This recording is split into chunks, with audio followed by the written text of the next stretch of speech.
Hello everyone, this is Spliced, and welcome to another video. Today in this video, this is not actually going to be a For Honor one, but instead it is a game called Kingdom Under Fire 2. It is a action MMORPG RTS hybrid, and it is a very long anticipated game. This game has been in development for a very long time, and just recently they are going to be releasing it on the western side of the world, which is pretty amazing. So let's get right into that. Before I get into anything though, I just want to say that this video is sponsored. And to let you guys know how to get this game, it is a buy to play game, meaning once you buy it, you get access to it. The way to get access to this game is on their website, which is buy to play again, and the way to get it is to buy one of these packages. The first one being the $29.99 USD package, the hero package. The second one, Emperor, which is $49.99 USD, and the third one, which is $99.99 USD. And all of these will give you full access to the game, as well as some extra bonuses for the second one, being the exclusive costumes, the mount. You get some extra troop coupons, troop revivals, etc. And on here you get some big bonuses, some 3 exclusive costumes, mounts, and a bunch of bonuses right here. There are other benefits on the bottom as well, and please note that the troops and consumables are earnable in game. You can earn them in game. So again, what is this game? This game is essentially an MMO and RTS combined. A real-time strategy game and a massively multiplayer online role-playing game. And how does this work essentially? It sounds pretty confusing, but pretty much this is how it works. Imagine playing a RTS where you are commanding troops and attacking other troops, but then you're also the main hero commander in the front lines destroying the enemy troops at the same time. I think it's a pretty unique take on the MMO and RTS genre, and mixing them together is something that I always wanted to see in certain games, clashing the genres together, and it's pretty interesting, honestly, once you get to the gameplay. Next, we're going to go into the character customization, and I will show you guys what it is all about. But before we get into that, the 5 characters that you can make at the beginning of the game is the Gunslinger, the Spell Sword, the Berserker, the Ranger, and the Elementalist. Now, as you can see, this is the character creation menu. I chose to go with the Berserker because he's more attuned with my playstyle. I like going with the big guys with the big swords to just destroy all my enemies with. And as you can see with this character creation menu, it is vast. There's a lot of different ways of changing your character, making him look completely different from anyone else, and making him more the way you want to. There are some presets if you do not wish to be so specific on your character. They have some things that you already pre-designed for you to choose, some simple options, and then there's some ways to look at your armor that'll look at your character the more you level up. These are really cool additions to character creations because it gives you an idea of what you're going to look like at the end of the game. So that way, you don't have to really guess what it's going to be. You can just kind of get the idea of what it's going to look like near the end.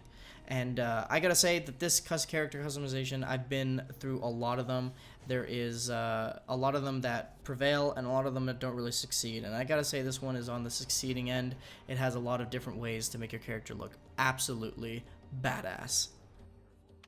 Now let's get into the actual gameplay. I gotta say, I was quite surprised when I turned on this MMO for the first time to take a look at it, because with a lot of past experience with MMOs, I'm a little bit skeptical on how the gameplay is going to perform. Usually some MMOs have some auto combat, some of them some less performing combo move combat, but I gotta say this MMO has a pretty satisfying combat in it, and I didn't really find myself bored in any way. The gameplay is very sharp, very responsive, and it has some amazing cutscenes. I genuinely did enjoy the cutscenes in this game. The dialogue is pretty sharp, the acting is quite well done, and I gotta say one more thing as well is that I never really felt like I had to go back and redo something. I always felt like I was going forward with the storyline and going forward with the quests. And the gameplay didn't really feel stale in any way. Another thing I wanted to note about this game is the environments are pretty cool. I felt myself being in a world that was pretty beautiful, and there was a lot to explore going on in this world. I didn't really feel like it was bland or uninteresting. From my own true experience, I gotta say that this game definitely surprised me in quite a lot of ways, and I thought it was pretty amazing. I don't really have any past experience with the games called Dynasty Warriors, but I have heard that this game is very similar to it in terms of the RTS version, which I will be getting to in a minute.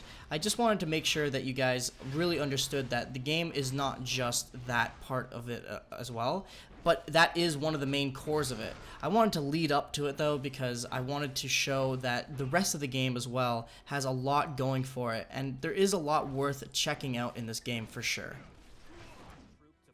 Now here's the real interesting part of the video. This is where the RTS part of this MMO comes in, and I didn't really understand how this was going to work before I played the game, but after playing it, it makes so much sense now.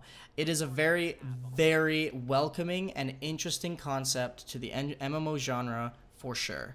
You can command your troops while playing your main character hero in this game, and honestly, that is really, really cool. Seeing how this pans out in this dungeon, I think is one of the most unique, different kind of ideas in a long time.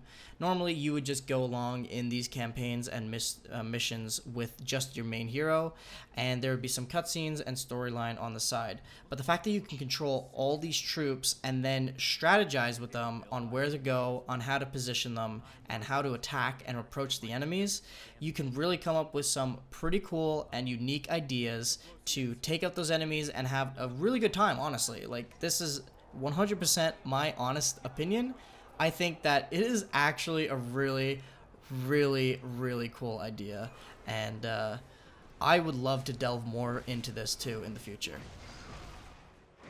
So as you can see, this concept is pretty wicked, and I loved every single minute that I was playing this game. I thought it was really cool that I was controlling all these soldiers and they were listening to my commands and going into battle and just wreaking havoc. This felt like a war zone in a fantasy environment, and I felt like I was right at the center of it, and not only the center of it, I was in control of it. And that is one of the most greatest feelings I've ever had. So, closing statements on this game. I recommend you check this out, at least give it a try. Remember, it is buy to play. There are the packages, the $29.99, $49.99, and $99.99 versions of the game. You get a lot of bonuses that go with it, and there's a lot of earnable in-game items and loot to acquire. So, if you guys want to see more footage of this game, let me know in the comments, give me a like, and show the support for this video. I would definitely like to explore this game a little bit more and actually try to get further in it. And if you guys are interested in it, let me know, because I actually am interested in this game 100%. With that being said, hope you guys did enjoy this video, hope you guys did learn something, and I'll see you in the next video. Bye-bye.